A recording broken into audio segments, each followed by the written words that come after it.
Migao mar rito kwe ma EL ngire Kithure Kindiki ogolo chik mar pedho jogo mawuok e pinje maoko mantiere pacho kaendi tok chik kendo onge kod obok mopuodhi.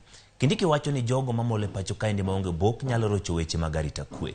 Ne olose kinde manoyawo skul primar ma GSU e kar dak mar Wiru, kama bende ogolo siem ne jogo matimo ohand kuong' ma ok opuodhi.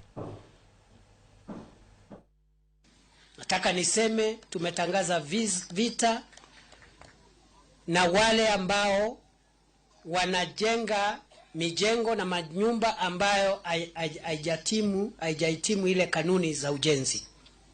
Therefore, all agencies of the government, from the National Construction Authority, the county governments responsible, agencies that are responsible for approval of buildings, our security teams led by the county commissioners must work together with the county government to crack down on contractors and builders who are putting up substandard buildings, and in the end they harm our people and even bring death.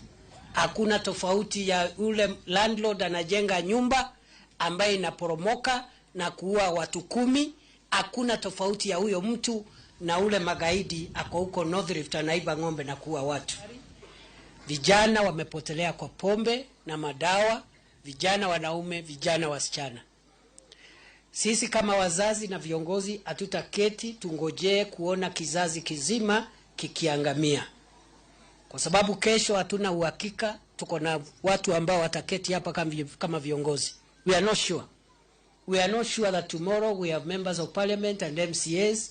We are not sure we have police officers and teachers. We are not sure we have parents tomorrow. Because those children are lost.